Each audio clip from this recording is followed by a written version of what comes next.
field. Sven's like, that bastard. Well, I'm not going to get too worked up about it. The wife comes out. How dare you allow this? We're being, this is horrible. We're being humiliated. The neighbors, this and that. Get out there and fight him at once. So they were in charge of like keeping the boundaries and kicking the men's butts. Yep. A lot of the ancient warriors would go out and the women would watch them. So they had to be really good in battle. And if they screwed up in a lot of these places, the women would join in. And they could be fighters too, although I'm not going to. We'll talk for now. We're here to talk about Buddhism. So, okay, so I've finally got the streams all set up and good to go. Whenever you're ready, let me know. I'll start the recording. And okay, so we're gonna do this as a regular automatic pilot. Yeah, if you want to. I mean, we can do it. Might as well. It's up to you. What do you think? Should we do like a separate series of interviews? Actually, that'd be kind of cool. Yeah. Or we could actually do like just actually have it open up. I can turn around and do like an introduction. Okay. On it for you. We can do like a copy introduction. I can do one for Robert too. We can use this as like the framework for both of you. And if you want to do two separate ones, that would be kind of cool. Well, when I've done these things in the past, we usually would like I've done recordings with Panibasa and Brian and the guys like that. We usually like if me and Panibasa do a video, I'll post the video as my Navakavada video, and he posted it as his channel that has no name video kind of deal. Yeah. So we can post things separately and make it into separate videos if we want. But I'm getting a lot of my stuff out through your channel right now anyway. Okay. Although it wouldn't be bad for me to get this up on Navakavada. That's a question of getting a hold of Bob because she's the one that runs that. Okay. The Navakavada YouTube. I like the fact I like the way you're talking about that. That would be the best way to do it. Just make a recording and then both of you take the copies after I do the recording and then put it on your website like you've been doing. That's the way I usually like doing stuff too. So yeah. I don't know if you saw that little snippet I posted in in the Discord where it was just like a cut for me and Panibasa making a video, and I was saying we would make a recording and then we'd each just drop our own beginning and drop our own ending onto it. Sounds like a plan. So yeah. So we can do that. Let me do the countdown and we'll hit the restart. Now, even though you're not saying the name of the show, we do have to have a good introduction. So let Otto do it, Robert. Okay. Okay. And you kind of go along with him because he's better at making the introductions than I agree with you. I hear him how he does it, and I've said it myself. I like it. Okay, so I'll do that, and just don't worry about the show names. Just introduce Robert, and you guys just have a good show together. Sound good? Okay, sounds good. Yep. Okay, so here we go. You ready? Yep. Okay, 3, 2, 1, now. Hello, everyone. Otto Excelsior here of Navakavada.org. You might know me and my co-pilot and electronics warfare officer, Roger Hanson, for our automatic pilot show. We're doing a little something different today, though. Today we're going to be talking a little bit about what I like to call nuts and bolts Buddhism basics, something I always like to get back to. And we're going to be talking with Robert Hanson, who is the other half of the Brothers Hanson, who are responsible for some of the most amazing stuff I've ever seen on the internet. And of course, we also have Roger with us as well. Gentlemen, I'm very glad to have you with me today. Glad to be here. Cool. Now, Robert, I'm doing this mainly because you were interested in Buddhism, and you kind of wanted to know about where it came from and basically what it is, right? Yeah, to have more of a wide variety of everything about it. The good, Where did it start? The branch offs of it.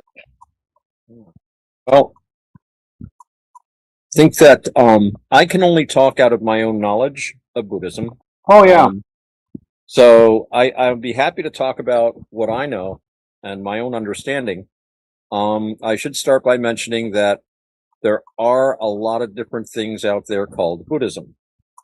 And we've all heard a lot of stuff called Buddhism, and yeah, it's certainly necessarily so, rightly so. But it's sort of like saying that someone is a Christian, but then you realize you have people that are Roman Catholic, Lutheran, Episcopal, Eastern Orthodox. So there's a lot of different ways to be a Christian, just like there's a lot of different ways to be a Buddhist. So, but I'm going to talk about my own Buddhism, which is based on Theravada Buddhism. And Theravada means the way of the old ones, and it is the oldest tradition that we have about the Buddha, the oldest writings we have. So this is a big question. What is Buddhism, right? And I've been thinking about this for a few days now, and I think we'll talk a little bit about who the Buddha was. The Buddha was not born the Buddha. Okay, Buddha means somebody who is awake. That's what the Buddha means. Buddha means the awake, the guy who's awake, the awakened one. Before he was the Buddha, he was just some guy. And the technical term is bodhisattva or bodhisattva, you might have heard. That's another way to say it. And that means a pre-Buddha, somebody that's going to be a Buddha down the line.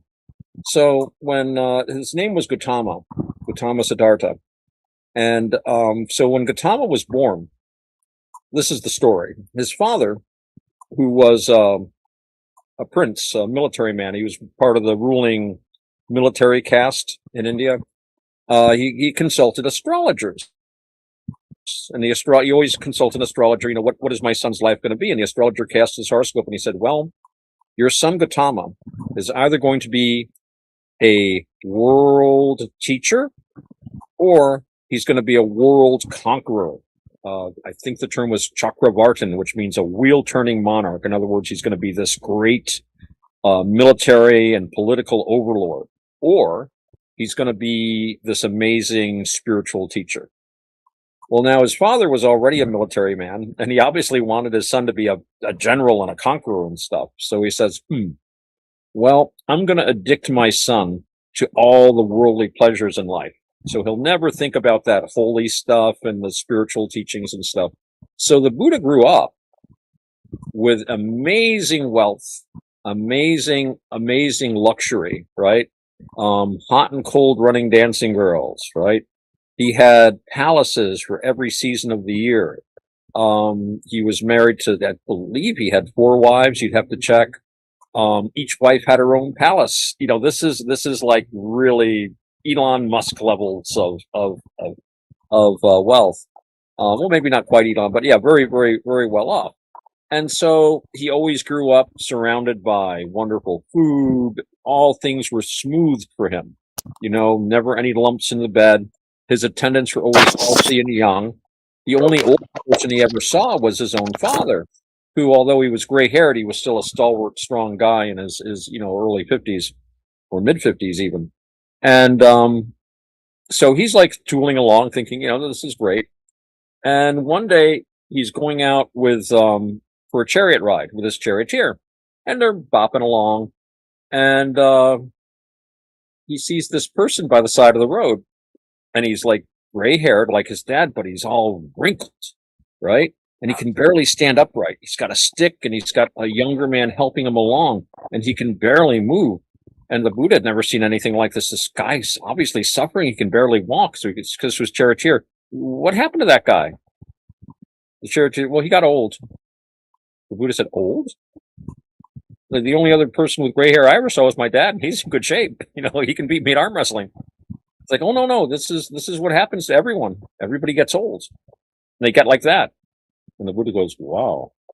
He had no idea. So he's thinking about this. So he goes back to the palace, goes out on another chariot trip. They're tooling along. And he sees somebody out in front of their house, which is what they used to do, who was very ill. and he was sitting on a shaded area, and he had his friends trying to give him medicine. He was like throwing up, and he was like cramped, and he was in like a lot of pain. The Buddha never seen anything like, like a lot of young people. He'd never had a sick day in his life, past maybe the sniffles. He was like, what's happening to that guy? Like, oh, he's sick. Now, again, the Buddha's father never allowed sick people in his son's presence. The minute anyone started getting old, they were like farmed off. They always had young servants. Everything was always happy there. So he's like, sick? What's that? It's like, oh, well, you throw up, your gut gets twisted up. If you have dysentery, you just can't stop going to the vet. All kinds of things can happen to you. It's like everybody gets sick. The Buddha's like, whoa, I didn't know that. So again, he wasn't happy about it, but he's thinking about it. Yeah, I think you guys might see where this is going already. So they go out again for a little chariot ride. They come across a funeral procession, right? They're carrying a body to go be burned. And they fall in with a procession, and there's a dead body, and they're putting it on the pyre, and Buddha's like, why are they burning that guy? Oh, he's dead. Dead? What's that? Oh, you stop breathing, your heart stops, you start rotting if you don't get burnt real quick. And the Buddha had never heard of this, so he was like, oh my goodness, this is horrible. So they get back to the palace, and he's kind of worked up about this. He's going to get older, he's going to age, he's going to get sick, he's going to die, even him, even the young prince that has every wish granted, that has all this immense power. He can just wave his hand, he can have any food he wants, any woman he wants, and he can go out for a horse ride. So he's like worried about this. But then he decides he's going to go out for another chariot trip. So they go out, and they're going along the road, and there's another guy he sees by the side of the road. And this is an older man, but he's standing firm. And he has very few things. He's wearing poor robes, and he just has a staff and a little satchel. And he seems very calm, and he's just traveling along. And the Buddha says, who's that guy? He seems pretty cool. And the chariot says, oh, well, that's an ascetic. That's a mystic. Well, what's he do? He said, well, he's decided to get beyond all the illusions of this world. And the Buddha said, that's what I want to do. So you see, the father's work to try to make his son reject a spiritual path actually brought him to the spiritual path. And this is like an old motif in folklore, folk tales. So this might be just a kind of a folk tale thing, but it gives you an idea. So the Buddha was a guy who discovered that there's a lot of very unpleasant things in the world that he was completely kept in ignorant of. And in a sense, we're sort of like that, because we are all going to age. And all of us sitting here have aged quite a bit.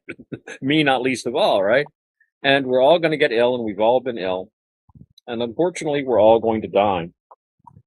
And these are things that most people ignore. They live as if none of this is going to happen. So they're kind of like in the state the Buddha was in, just tooling along completely unconscious of these things. So the Buddha decided he had to do something about this. He really had to face it, look at it, and figure out how he could cope with it. And so he left home and began studying with spiritual teachers. And he eventually became the Buddha, which means the awakened one. And now there's a million things I could talk about, but I just want to say something about that title, Awakened One. Okay? Because this, in a lot of ways, is the heart of what Buddhists are trying to do, or part of it, part of the technique, right? When we live in our life, okay, you and I and everybody else we know, most of the time, we're not thinking about what we're doing. We're in our heads. We're thinking about what someone said to us. We're thinking about what we said to someone else. We're thinking about something we lost. We're thinking about something we might want. We're not really here a lot of the time. So we're all kind of like going around sleepwalking. And our mind, anything that comes to us gets filtered through our mind. So if we have a mind that's depressed, everything's going to be horrible. If we have a mind that's joyous, everything's going to be joyous. Hooray, right? So it has nothing to do with what's actually going on. It has to do with your own mind. So we spend all this time thinking these thoughts and living in these thoughts. And in Buddhism, they call this a becoming, right? You take on an identity in a world of experience in your head.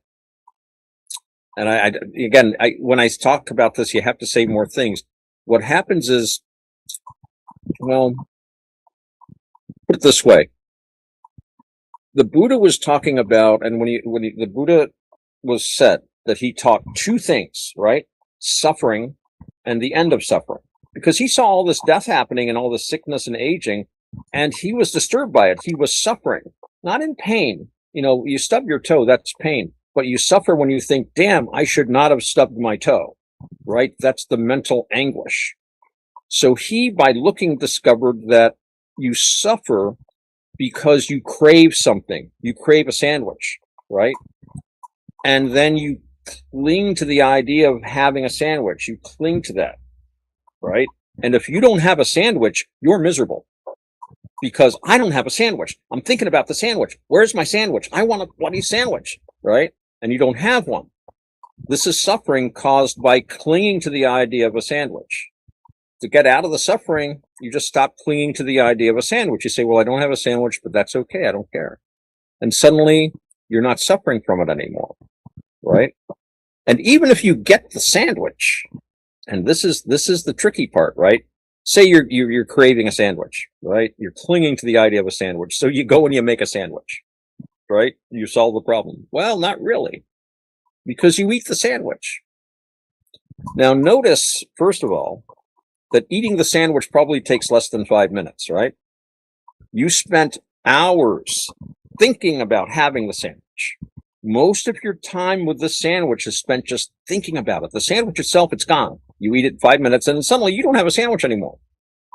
And as time goes on, the sandwich goes away. And the next day we know what happens to the sandwich, right? We know what the sandwich has turned into. So this pleasure, this thing that you cling to, goes away. And everything we cling to goes away, including the people around us go away. So this is going to cause us to suffer if we cling to them.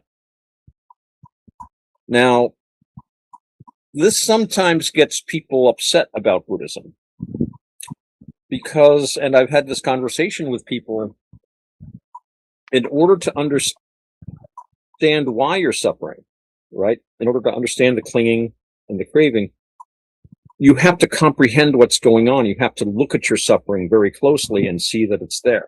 And like I said at the beginning, most people ignore this.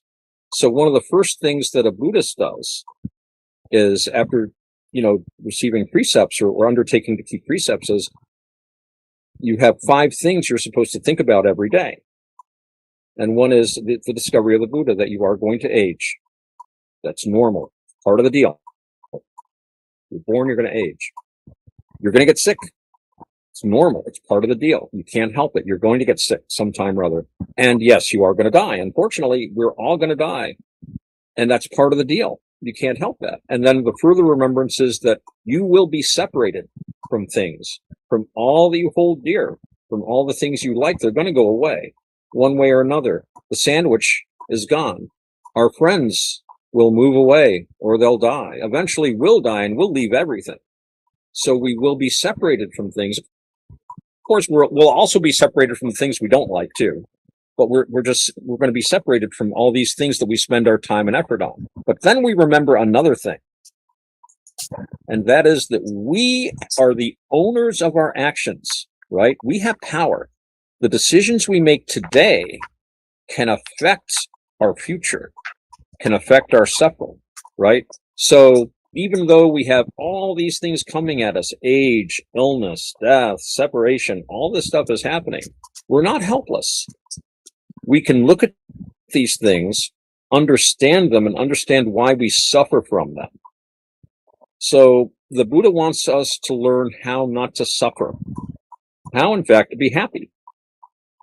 Because that's what he was looking for, a happiness that would last. And he saw that everything that we do in the world, that sandwich is going to be gone. So you can't pin your happiness on the sandwich. You have to look for something else. And that something else is to be found inside, in the human mind. Because the mind is the one thing we can control. We can't control the outside world very well. We can up to a point. Yeah, I can turn the light on and off, right? But I can't affect the fact that there is electricity that someone. I mean, there's this whole history that puts us where we are. All the things we've done, all the choices we've made. I decided to get glasses that look like this. Therefore, I don't have glasses that look different. You have to make these decisions one way or another, but they're your decisions to make. So in the end of the day, you do have power over your mind. And you can't change what's coming at you very much, but you can change how your mind reacts to it. So I don't know. Does that kind of answer your question? The Buddha was basically looking to end suffering because he saw it and was freaked out by it. Well, what I've noticed too is the Buddha, he teaches too, your mindset says if you set your mind for, what do you call it, you condition, the Buddha teaches like you teach your mind how to handle certain things, like the response of certain situations that does come up, okay? Where when a person antagonizes you, the Buddha teaches you how to handle that situation, where you calmly think before you respond to it, and knowing what to do and what to do is an important thing, and where when you know that you figure, okay, like your health, they say your mind helps the health of your body. If you keep your mind sharp and informed, other things helps as well too. Like a meditation. If you stop and think, you calmly, relieve the stress from your body. You calm down, try to keep a level head. And people don't stop to think about that. Okay. All right. Very and true. Huh? Very true. Yeah. And when it comes to, and what people don't, like with Buddha, when they see people, how you say, sick, okay, and they wish they can do what all they can do, and they know in their own mind that what they can do is best as they can do to help with anyone, helping another fellow person, health and peace of mind. They can be there to help them out in the long trips, health wise, mental, and physically, And you think too that when it comes to food, okay, that they would, if it was, it teaches like, there's ways of feeding people without starving to death or injuring people, It's like, yes, and people don't stop and think about that situation, there, and the Buddha too is when it comes to the peace of mind, they know when that time comes when they do pass away that they need to have what you call a peace of mind where they know from right from wrong, that their conscience is clear thinking for how they live their life, how they handle their life, and what goes on, what they can do themselves in their own area. Because if they can't do the simple, you would think that, okay, whatever does happen in their area, that if they can do something for whatever does happen, and if it's in their strength and their power, that they would do it. Because to look and feel bad and feel bad for a person that's deathly sick or deathly hurt in any form or fashion, that would go against almost everything that they would believe in, you know, of not harming a fellow person over something stupid. Yeah. You know. You're right. Well, you bring up a couple of very good points, and you're actually right on the money about things like you were saying at first about your mind. That gets right back to what I was saying about how your mind comes first. You have to calm your mind. In Buddhism, they call it equanimity. And that's so important because you can control your mind. It's not easy, as we all know, because as we're adults, we try to have self-control. We go into situations and we try to be civilized and control ourselves. And in Buddhism, it's very important to control the mind even more to get down to these feelings. What you were saying reminded me of something when I was talking with my friend Panyabasa. I've got the video clip somewhere, but basically he says if someone calls you like a bad name, and they do it to hurt you, then that's bad on them. They've done something wrong, and that's not good karma. That's going to make trouble for them later. But if you allow yourself to get upset, that's on you, because the idea is that no matter what he says, it's like the old saying, I am rubber, you are glue. Whatever you throw at me bounces off of me and sticks to you. Yeah. Right? You don't let their bad ideas, there's a saying like, an unpleasant sound has hit the ear. It doesn't have to go any further, because you realize that this person you're not that way. He's not telling the truth. And he's speaking out of his own rage and despair. Now, this is not easy to do, but like you're saying, and like I've said before, when we can keep ourselves cool and calm and don't let other people control us. Because if someone says something and gets you mad, he's controlling you, isn't he? Oh, yeah. But if someone says something to you and you don't get mad, that usually sends them crazy. They hate that.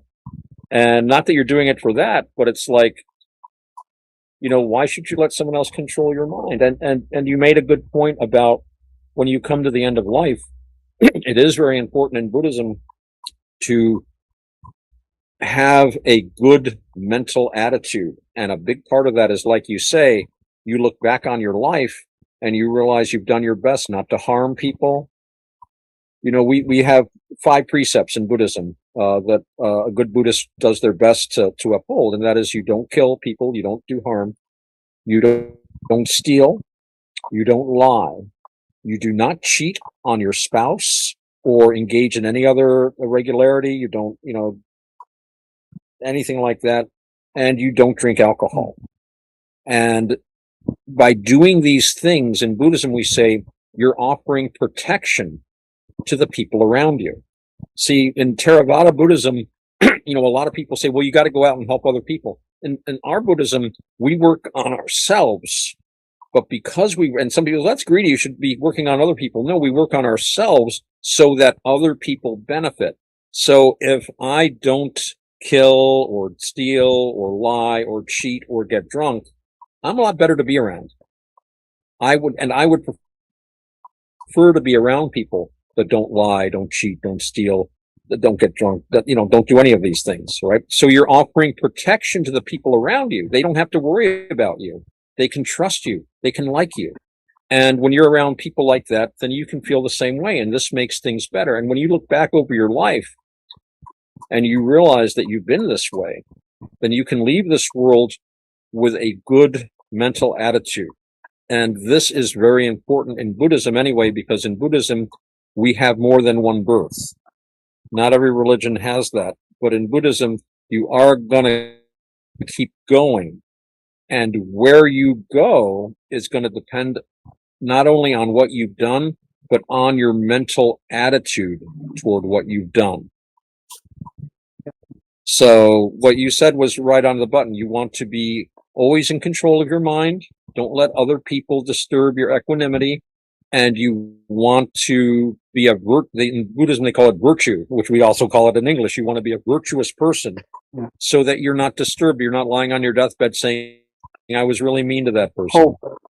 I did this, I did that. And I don't know about you, but we're all older and we've all lost friends and relatives. And the one thing, whenever I have a friend or a relative pass on, one of the first things I always think of is that I wish I'd been nicer to them. I mean, I'm always nice to people and I try my best, but you start thinking, I always think in terms of like the good I could have done. And so I try to remember that. So when I go to visit my mom, who's in the nursing home right now, and she is doing better, which is good, but still she's very old. Um, I try to spend as much time with her as I can because I know I probably don't have much time left with her, and I want to do as much good as I can while I'm here. And that's really the key. You've got this human life, and we can do good with it. And when we do good with it, we are happier. And again, Buddhism is all about being happier.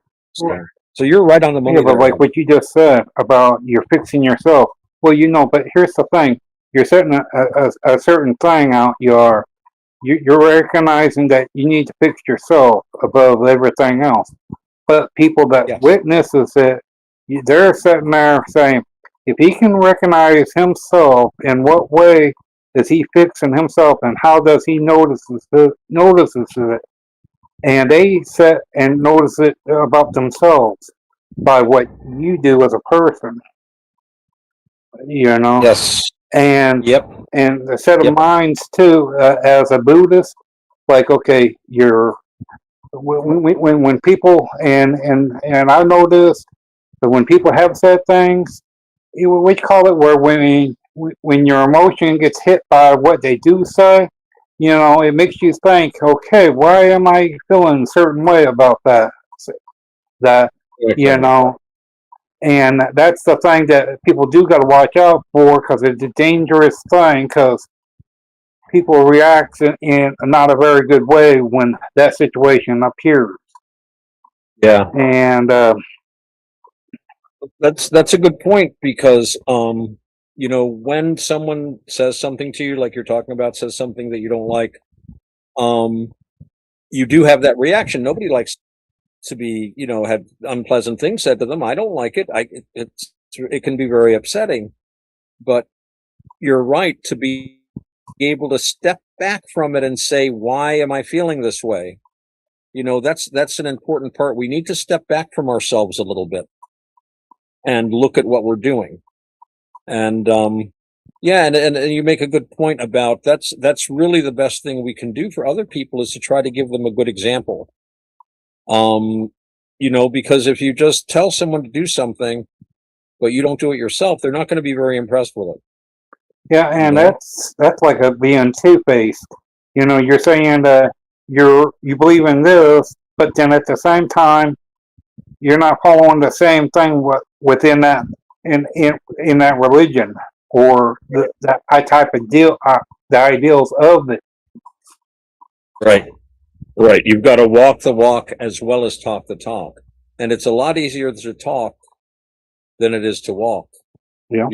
And I do my best to walk the walk. I'm not always successful.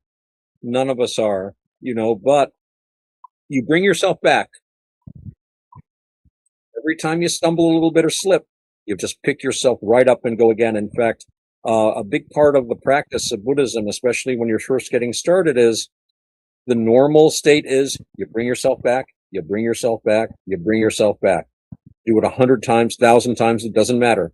Your default is you bring yourself back, get back on the path, get back to virtue. And after a while, it sticks, and you do see a difference in the way people around you feel and behave, because, like we were saying, you're offering protection to them by not doing bad things. You're being an example, and people start feeling better around you, I think, and people interact with you differently. You can see a difference. It's somebody once talked to me about he was worried about being misunderstood. People thought this of him or that, and I said, your actions will speak louder than your words. If they see you being a good person day after day, they will realize, they really will know. And people notice it, and it makes them happier. So, it's a path that even though you're working on yourself, yeah, it does help the people around you a lot. Yeah. True. And I find, and like with different types of like there's like you stop and look and you look at other groups, okay, how they are, and certain things we call parallel to where one religion comes close to the other, and where people they listen to what one says and they learn from both, and but can they fully understand either side of it? Well, I mean, there's always parallels. Yeah, but go on. yeah, but can they? What was that? Well, these parallels in religion. The first thing I think of is that all humans are basically the same, all through history. I'm not going to talk about Julian James's theory of the bicameral mind or anything like that, but basically all human beings are facing the same issues. We've got the same body, right? We've got the same brain, the same heart and lungs. We have a lot of the same concerns, birth, life, marriage, reproduction, family, society. Every culture has these things. And so when wise men and wise women for that matter, but when wise people look at these problems, a lot of times they see the same thing and they come up with similar solutions. So you can read the Bible and read things that Jesus says, and some of them are very close to things that the Buddha said. They were not teaching the same thing at all, but you've got parallel ideas. And there's a story I remember when a Buddhist monk from Southeast Asia was visiting, I think it was England, and he didn't know much about the West. And one of his students who was traveling with him, they went to a hotel, and there was a Bible in the hotel. And this is the holy book of the land I'm living in. So one of his students who could read English read to him excerpts from the Bible, read to him the Sermon on the Mount. And the Buddhist teacher said, those are the words of a bodhisattva. Those are the words of someone who's on his way to becoming a Buddha. And it's always made me think that, because there will be another Buddha one day, according to Buddhist thought. And I wonder if they'll tell stories. Our current Buddha has there's something called the Jataka stories, right? These are stories of all his past lives. And I just wonder if the future Buddha, there will be a story of the time he was a teacher, in ancient Palestine, talking about, let's be nice to each other. Let's love each other instead of like all this warfare and killing and stuff. So yeah, there's always these parallels, but I think it's important. I spent years just picking from this religion, from this. I've studied religions and occult philosophy and all this stuff. And I finally, when I looked at Buddhism, I saw that a lot of the stuff I'd been studying had basically been stolen from Buddhism or picked from Buddhism. And Buddhism is very old. It's 2,600 years old. So it's older than any of these other systems that we're picking from it. So when I started studying Buddhism seriously, and by that I mean, Theravada Buddhism, I suddenly saw that this was a complete system. So we were talking about how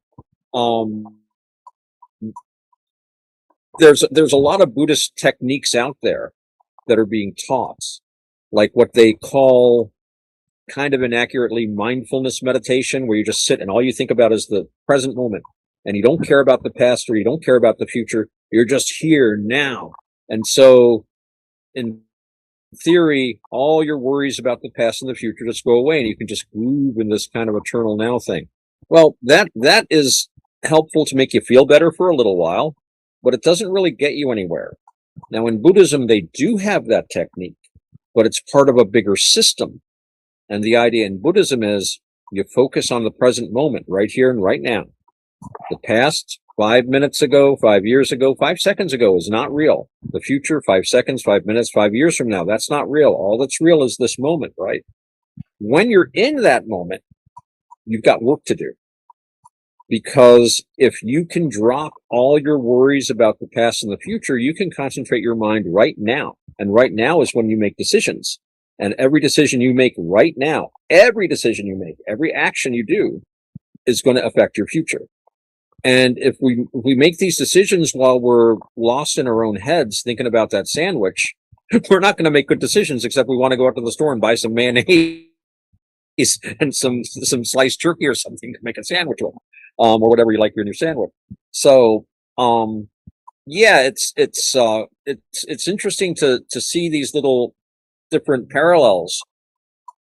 But I think you've got to really, with Buddhism anyway, it really is a complete system, and everything that the Buddha taught fits in with everything else. The Buddha was very autistic. I really think he was like the ultimate autist. To be a Buddha, Buddha is a technical term, right, in the Buddhist religion, and people get enlightened, and in the term used is arhat, right, where they wake up and they know what the Buddha knew, right? They call the Buddha because he can teach it. A lot of people wake up and they say, wow, how do I be enlightened? And you say something like, no matter where you are, man, there you are. No matter where you go, there. It's hard to put into words, but the Buddha, he was able to describe every step that his mind took to do this. And then he spent 45 years walking around northern India, answering questions about it and refining it. So at the end of the day, by the time he died, or passed into parinirvana, as they say, we had this complete system of how our mind works and how we can control our own mind. Because the mind's a dangerous thing. Mind's a powerful thing. And the most important thing you can do with your life, I think, is get your mind to work better. Because your mind is going to be what makes you miserable. Your mind is going to be what makes you happy. And your mind is going to determine how good your future is. Like I say, if you can be really aware and alert when you decide to do things. And I I don't do this myself perfectly. I fall down all the time. When I'm conscious and alert and I can keep it together, I do real well. But sometimes you get caught up in the enthusiasm. Roger, you know about this too. You can be discussing something. You're supposed to stay on a certain topic, right? And suddenly you lose your focus. Suddenly, instead of being separate and like looking at all this stuff, you enter into a becoming. And suddenly you're arguing about like, where does gold come from? Then this and that, the other thing. And you completely lose track of what you're doing because I stop being mindful. And again, it's easy to slip back, but I have to climb back up. I have to climb back up on that horse after I'm thrown. What's the old line? Pick yourself up, dust yourself off, and start all over again. And do it again and again and again, and not beat yourself up too much over, mistakes you've made, because that doesn't do any good. The Buddha said that if we make a mistake, if we do something, he said, before you do anything, you should consider whether it's going to do any harm or not. And then if it doesn't seem like it is, then you do it. And as you're doing it, you look, is it doing any harm? If you see that it is, you stop. If you see that it doesn't, you keep going. And then after you do it, you look at it and say, did I do any harm when I did that? And if you didn't, great. If you did, you say, I don't want to do that again. It's very good to discuss it perhaps with someone who's further along on the path, admit what you did, and then you resolve, I'm not going to repeat that. But if you just sit there and beat yourself up about it and wail and punish yourself, and we all tend to do this, and I do it too, it doesn't do you any good. The best we can do as humans, the best we can do as creatures living in time, because we can't go back, is to look at our mistakes and say, I'm not going to beat myself up over it, but I'm not going to do it again, and go forward. So, yeah. Well, and one other thing, it's what if the 10 things that mindset of what a Buddhist is, okay? Because to me, to say that you understand, you live the life, there's certain things, 10 things a Buddhist should know, or what you call it, people would know that, okay, to be a Buddhist, then what is a Buddhist? What 10 things the set mind of a Buddhist is. That to where you can actually say that you can fully understand who the world, the way they are, the way they handle things mentally, physically, and emotionally about a Buddhist. How does 10 things about a Buddhist, and people, that's the thing that can actually understand the whole idea of it. I don't not know, but that's the thing, a peace of mind of how they handle things,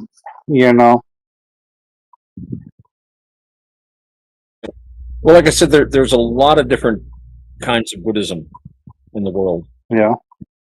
And so different Buddhists have different ideas of what is required of them to be a good Buddhist.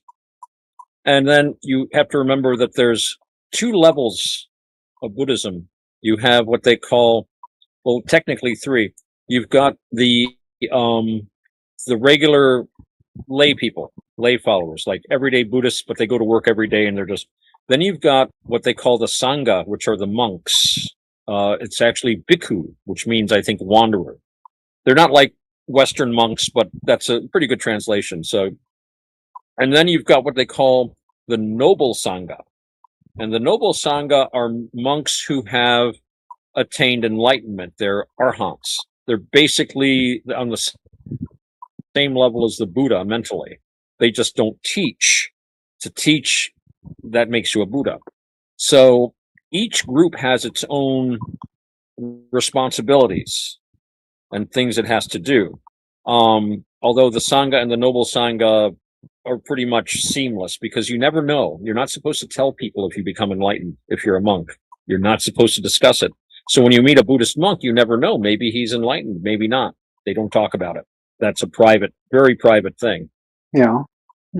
But if you're a lay follower, just like a normal guy like me, your main thing is you follow the precepts. What's the precept? You try to incorporate the precepts are that I will refrain from causing harm, especially killing. That I will not lie. I will not tell a lie. I will not steal. I will not. The phrase is, I will not take what is not offered. I will not engage in sexual irregularities. Or they say illicit sex. And the actual words were, you will not seduce married women. You will not seduce women who are under the protection of their parents. In other words, minors. So you do not break up marriages. You don't break up your own marriage or anyone else's. You don't go after children. Says nothing at all about consenting adults. You can have a girlfriend. Whatever. That's not a problem. Sex isn't a problem in Buddhism. It's sex that harms people, right? And I don't drink alcohol, Okay. which the main rule against alcohol is because alcohol clouds the mind, and we're trying to make our minds work better. And when you drink alcohol, it makes you very stupid, and it ruins your judgment. And I think we've all had experience with that. And that gets back to that craving and clinging, because you crave that drink and you cling to the idea of a drink. And then when you get that bottle, you cling to the bottle and you're getting this pleasure. And then the next day you're throwing up, you're sick, your knuckles might be all red where you got into a fight and you don't even remember it. The police might be knocking at your door and suddenly, so the Buddha said that wisdom consists in looking at any action and asking yourself whether this is good for you in the long term. He's all about thinking in the long term. Short term, yeah, drink that bottle of whiskey. Long term, this is killing you. But why would you do this? Could that be followed at the same time too, as like your mind? Okay, if it can create a thing of damaging your mind, the things that you or another person's going to do could create a problem where their mind's going to be hurt from it bad enough that other people can get affected by it as well too. Mhm. That's Yeah, the thing. yeah. Well, the mind is central, and when Buddha is all about action, right? Yeah, So in Buddhism, you're not bad, but you can perform actions that are bad. yeah, So if you say you're bad, you can't change yourself because you're you. yeah, But if you say I'm behaving badly, you can change your behavior. And behavior actions includes your thoughts, right? Because yeah. thinking is an action, and your thoughts are going to determine what you physically do in the world. And So, emotionally. and emotionally, and emotions are also part of thoughts. Hmm. That's interesting. It's an interesting thing to bring up because, and our thoughts, we often think I have to think this person said that, so now I have to get mad, like we don't have a choice. But Buddhism shows Yeah, us that we do have a choice. We don't have to follow that thought. We can say, I know where that thought is going to go. That thought's going to make me feel miserable. I can think this thought, oh, nobody loves me, everybody hates me, I'm going to eat some worms, right? Because somebody said something I don't like. But I've done this to myself before. I know that I'm just going to go into a miserable funk and I'm going to cry or this or that, and then I'll get over it. yeah, So in Buddhism, let's skip a step. Let's not go down that path because we know it just goes to the same place again and again and again. And of course, however you think is going to affect you and your actions and everyone around you too. It gets back to that, giving other people protection from you. hmm, So, yep. yeah. And I was curious too, because it's the thing that, okay, when people don't fully understand the thing of what, okay, when the way when you feel a certain way and all that, okay, and you step back because you don't like where, if you know how you get as a person, okay, and people take it like an insult because they're thinking that you're being disrespect because you're keeping your distance from them. They don't Right. understand that it's not from you. He's keeping the distance away from you to keep you from could turn bad for you or him. In either case, it won't doesn't work out for either side if you permit that motion to arise. Really bad emotion. Yeah. It's like a person that you have certain things for. You know how you feel about that. Hmm. To how that's not a good thing. So it all instead of being honest and telling, they always say tell the person the truth. Well, in some cases, it's best not to say the truth because the truth might hurt worse or can create more of a bigger problem than anything else. Right. And it's best to walk off from that situation completely. Yes. Yes. Very much so. Well, when I talk about in Buddhism, you have to tell the truth, right? Yeah, That's a very important rule. However, the Buddha was not naive. He was not naive. He understood how the world works. So in Buddhism, when we talk about telling the truth, the Buddha said, before you say anything, there's three things you should think about before you tell somebody something. First of all, is it true? Because you should only speak the truth. So, okay, I can say something to this person because it's true. However, is this truth going to be helpful at that time? It might not be the right time to say this truth. And you also have to ask yourself, is telling the truth at this time going to be beneficial? Is it going to help things? Sometimes no. Sometimes it's not a time to tell somebody some home truths. Sometimes you have to let them calm down before you can talk to them. So in Buddhism, if you are in a situation where the truth would hurt things, make things worse, you don't say anything at all. You wait until it's the right time to say it, right? And then even then, you might not say it. So you refrain from telling the truth. There was a thing where the example given was say you're in East Germany, right? And the Stasi are like going door to door looking for like, bourgeoisie class traitors to take to interrogate. And you've got some guys hiding, and here comes the communist police, and they pound on the door. It says, "Are you hiding any bourgeois?" And you're a Buddhist. What do you say? You say, "Oh yeah, they're up in the attic." Well, they're going to be dragged off and tortured, right? So you might say something like, "Me? Would I be hiding the bourgeois? How could I be doing something like that?" You can kind of, you're not lying. You're just asking a question. But you could tell the truth, but it would not be timely or beneficial. It wouldn't help anyone. But you could say somewhat of a half of truth. Well, I don't know. I haven't seen, but I have seen, maybe a few days ago, down the road. You could, but the trouble even with half truths they can trip you up. One of the great, and I'm sure you've noticed this, one of the great things about being truthful is when you're truthful, you don't have to remember your stories. Well, in a way, yeah, you do, because even when you do say the truth, it can come back and someone can try to manipulate the situation to turn it. Oh yeah, but then you just stick to the truth, Well, yeah. I think is the best way. I think it's the less you say, the better.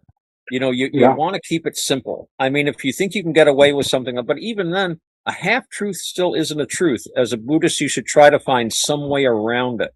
Yeah. And so you do your best anyway. But when you do talk to, like we were saying about a person's mental health, it's just not that, but it's at the point in time too. When the time does come, you stop and look and you figure, okay, if this person, this person's ready at this point in time, yes or no. If that person was to come up to you and ask you that simple question, would you be able to handle that at this present time of that question that person's asking you, whatever that question would be? Would that person be able to handle that situation right then and there? Right. With all of it. Right. You've got to be able to judge that. And that's easier to do with people we know because we know them. I have a friend of mine who, he's a really, really good man, good guy. He can get upset easily. And then he gets unupset. That you ever hear the saying, somebody who's quick to anger, but then he's quick to forgive. And that's how this guy is. So if something's upsetting him, you can't talk to him about certain things at that time. But the next day, when he's calmed down and he's thought it out himself, he says, well, maybe I got, da, da, da, da. And then you can kind of say, yeah, this, that. Then you kind of tell him the stuff that he really wasn't ready to hear. It's always important. You can only tell people what they're ready to hear. And it's very easy. Yeah, and they're ready to face and you've got to have some good judgment about that. Because if you try to talk to someone and they're not ready to hear you, well, they're just not going to hear you. And this is all about communication. If you want to talk to someone, it's more than just using the right words. You've got to use them at the right time when the person can hear. So yeah, you should tell the truth, but you don't always get right in someone's face and say, "Oh yeah, well this is the truth." Then you're using the truth to hurt someone, and then that's not good because it's all about not harming people. Yep, or you're trying to manipulate the situation for your own personal use. Right. And manipulation is we call it like a three-way street. You got three things that manipulation is going to bring out people. Anger, anger, where they're getting what you call it, where they want to tear you apart. Three different types of things that anger manipulation brings out of people. Mm-hmm. Mm-hmm. and that's dangerous. That whole thing is. Oh, yeah.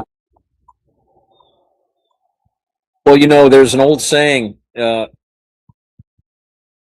heard there's two sayings. One was, if you're going to tell people the truth, you better make it funny and get them to laugh, because otherwise they'll kill you. Yep. And the other saying was, if you're going to tell someone the truth, have one foot in the stirrup. In other words, be ready to jump right on your horse and ride the heck out of there. But that's when you're telling the truth at the wrong time. Well, and to the wrong person. And to the wrong person, right? Exactly. So, yeah, you got to be careful. Yeah, and if you're going to have a horse, you better make sure that horse is able to run pretty good. Because depends on that person, you go and say whatever. Yeah. The whole thing of that person's set of mind at that point in time and what it is. We call it, you never know the set of mind of whatever that is, that person, that whatever you're going to say, that could really set the person off even 10 times worse than anything else. Yeah. And that's the thing people don't stop and think about. Better be thinking of what you're going to say, and it's how you phrase when you say it too. Mm-hmm. When you walk up and when your tone of voice disrespects of what you're saying, it doesn't help. It's all in the way you phrase it. I mean, like monks. Monks would know that, you go, troublemaker comes up to him. He knows that if he doesn't want no problems with this person, he has to keep a level tone voice, nothing rude, nothing where it's going to create a problem, but calmly say, sorry, no. But calmly, and people don't stop and think about that. And when you can stay calm outside, it helps you stay calm inside, and vice versa. When you're calm inside, it helps you stay calm outside. And you always do better with calm.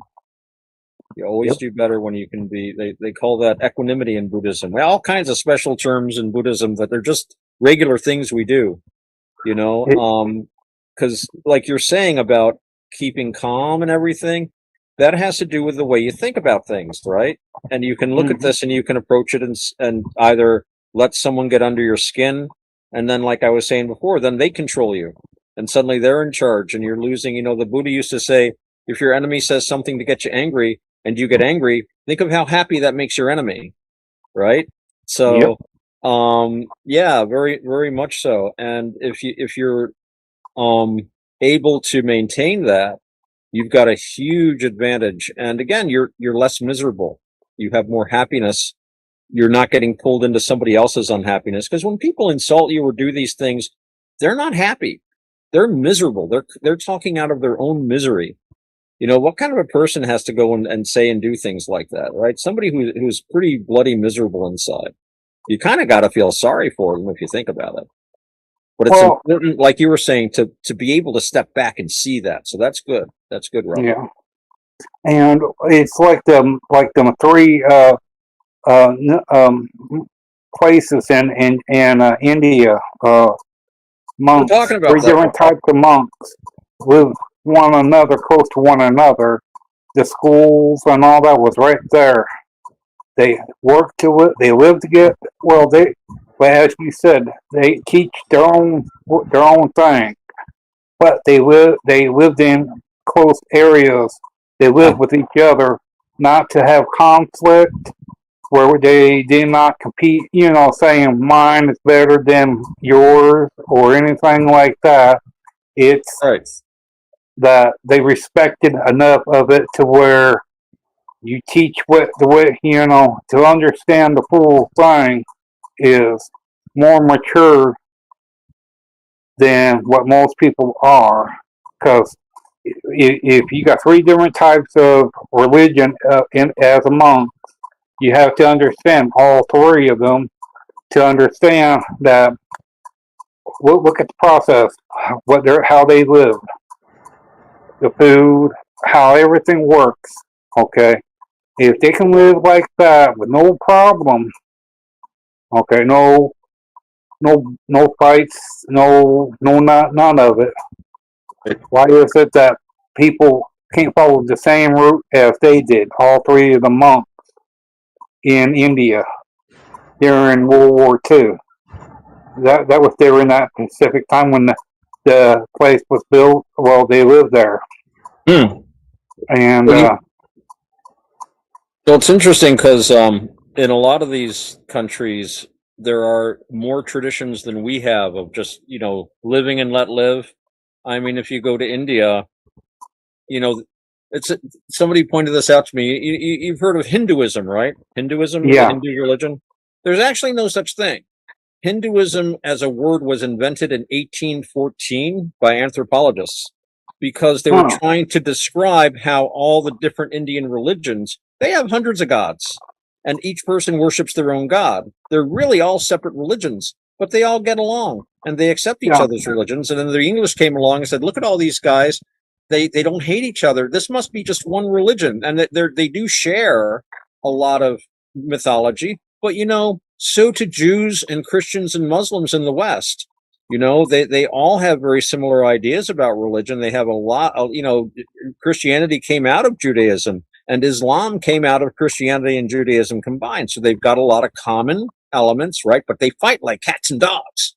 But yeah. over in India, you can have 100 different gods and they're not fighting each other, so it's kind of interesting how you can have people, like you're saying, you could have three different kinds of monks or three different, and this is something, before I forget, this just came out in Vietnam.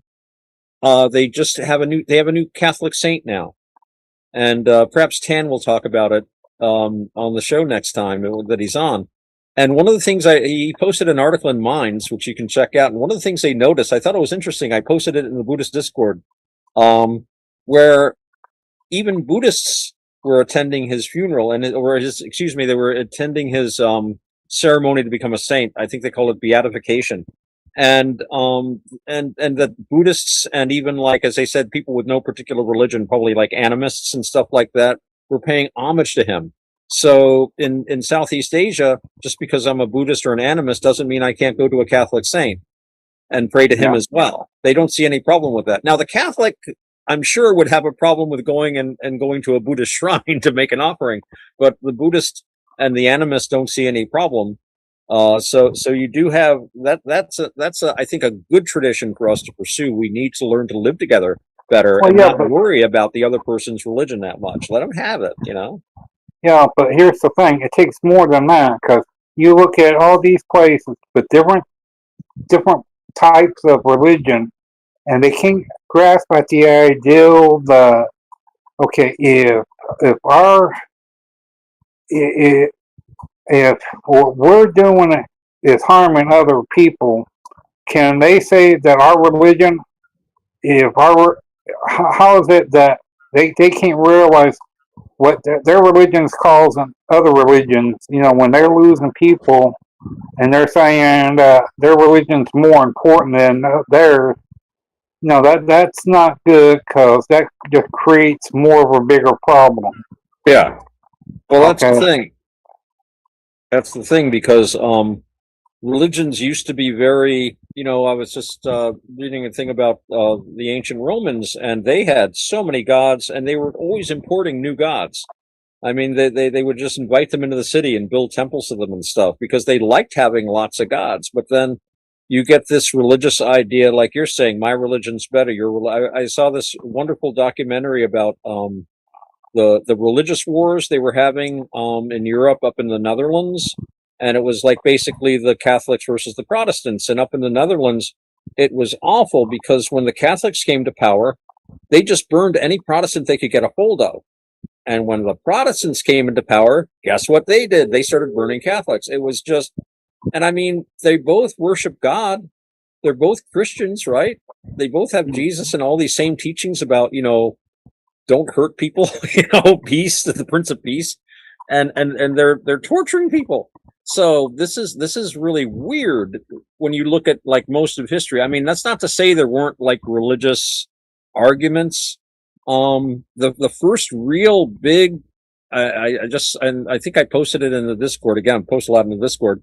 There was this emperor called Diocletian, right? And he wanted to make Rome great again because Rome wasn't going well, and he said, you know what? We got too many foreign religions, so we're going to stamp out these foreign religions, and I mean stamp them out. So he was the one that started persecuting not just Christians, but Monarchians and some other religions that just were not so traditionally. Says we're doing wrong because we've left our traditions. We've got to get rid of all this stuff that's like, corrupting us. That was a whole new thing in the West, and I don't know where he got the idea from. It'd be interesting to look at. Well, But, no, but up till then, you could have whatever religion you wanted. Nobody cared. yeah. And But why that's not? the, As long as they're not hurting other people, like you're saying, you don't want your religion to say, well, my religion says I have to chop your head off if you don't convert. Like, no, that's not, we don't have that religion. Yeah. You've got to and respect one me. other thing too, But- and like what you were just saying about, well, it's the thing that when it goes to the point where it's my way or the highway on what you just said, and people don't fully understand the full thing of what that person's meaning, the full Right. thing of, and if neither sides are willing to work out on either side, how can you really say it's being fully understood? Right. Good point. Mm. And it's so difficult for people to understand each other, and because we have all these preconceptions. Again, the mind comes first. We say in Buddhism, everything's filtered through your own ideas about things. A lot of the time, like we were talking, like anger. Anger is not a good thing. When the Buddha was asked if there was anything you would kill, what would it be? And he said, anger. The only thing you should kill is anger, because anger makes us very stupid. Anger makes us, it's insane. Anger is like a bubble that you're Just trapped. not anger. Just not anger that is the thing. It's the thing that it's where one thing that's where when you feel in love with someone, that's one thing. But when it goes way beyond that, as what we call it, like territorial love, best way I can put it, it's where that goes right out the window. That serves no purpose in life or any in any kind of thing. It serves no real purpose in anything. Yeah. Because when a group starts acting in that way, Yeah. it's a bad thing. It is. It is. And we want good things. And that's why we follow our precepts. We don't lie, cheat, steal, drink. We certainly don't kill. When I work where I work, I have to roll up the canvas on this thing every day, and I always make sure the little spiders escape. They laugh at me at work. There's like a worm on the path. I run out and get it and put it on a tree so nobody steps on it. Because I need all the good karma I can get. We didn't talk about karma. There's a million things to talk about in Buddhism, and I just kind of gave a kind of a confused overview. I really should try to come up with some sort of a plan, but it's such a big topic, and there are so many aspects to it.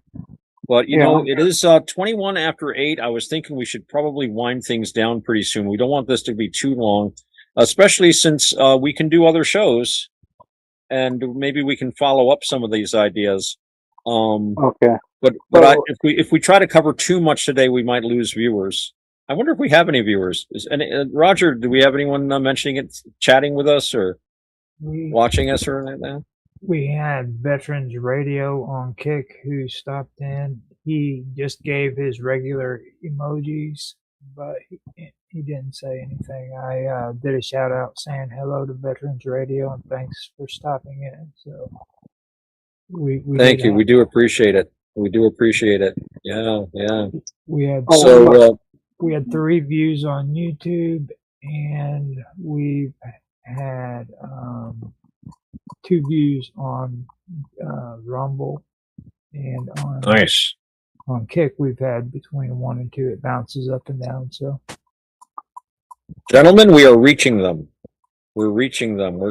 People are going to learn about Buddhism through this. This is really good. Just one thing we can bring it up on later. Next one I would like to find out is okay. How does voodoo? I can't pronounce it correctly. That's I'm okay. sorry I about it. can't pronounce a lot of these words too. You know, it's a foreign language. But I what was want it? to find out. I want to find out about voodooism and how does how the how does it work within like in different countries like Russia or Japan, their ideals, their beliefs, and Okay, then yeah, next one. that would be a great talk. Because as I was saying, there's a lot of different things out there called Buddhism. Um, I'll just say offhand that there's two main branches that are around today. In the ancient world, there were a lot of different Buddhist schools, but today we have what they call the Theravada Buddhists. And Theravada is a word that means the way of the older people, the elders, the old school, if you like. And then they have what they call the Mahayana. And Mahayana means big vehicle, big boat. In other words, like a big tent. You know, the Democrats we need a big tent. And in Mahayana, the big tent, you've got another kind of Buddhism called Vajrayana. And Vajrayana means diamond thunderbolt, right? And that's part of Tibetan Buddhism. And Vajrayana Buddhism is a subset of Tibetan Mahayana Buddhism, and it has to do with what they call quick ascent or steep ascent. Basically, how to be a Buddha in one lifetime. Cut through all this stuff. It's a very difficult path, and it's arguably not anything that the Buddha taught. But we can get into the details about that. But all of these spring from ultimately the Buddha's teachings, but a lot of it had to do with the way Buddhism traveled. But it would be another hour and a half to go on about this. But that's a great topic, Robert. We'll talk about that next time. I think that would be wonderful. Oh, okay. All right. So, Roger, do you want to ask us all for our socials, or should I do that, or how are we handling this, bud? You can go ahead if you want to, since it's a joint effort. So, all right. Well, thanks everyone for being part of our show today. Hope you found it enlightening or at least entertaining. I think we all had a really good time, and I'm looking forward to continuing the discussion next week. But we're going to take our leave for now. But before we go, we're going to share our socials, as it were, in case you want to contact any of us with any questions. So, Roger, why don't you give the socials for you and Robert, the brothers Hanson? all right, you can find me and Robert on Minds at Roger_Hanson. You can also find us in our Minds group, which is called Strange Stories, as well as the Praetorian on Minds.com. Now, other than that, I am on X, Roger Hanson at ROGLOL1973. I'm also on Discord at the Wonderful World of Weirdness. You can find me on Teams and Element Matrix at Rogers Hangout. I believe that's all of it, Otto. There could be more. That's plenty. You're all over the place. As far as I go, you can check out my website, navakavada.org. That's NAVAKAVADA. It's spelled just like it sounds. I'm also on minds.com, Otto_X. I also have a Navakavada channel on YouTube, which has some interesting videos. Also, Navakavada Buddhism on BitChute, some older videos, but I think some very interesting ones, including some very, very interesting long interviews with some Buddhist characters. I'm also to be found sometimes at Rogers Hangout on Teams, and a lot of the places where Roger is, and of course, Messenger Pigeon will sometimes find me. So, thanks again, everyone, especially those of you who commented. Please like, subscribe. Any comment you'd like to make, we do answer all comments as long as they're tasteful and within the bounds of the YouTube terms of service.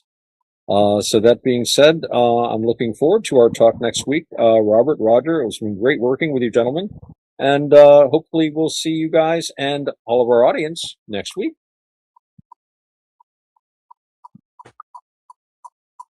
Yeah. Oh, that sounds real good.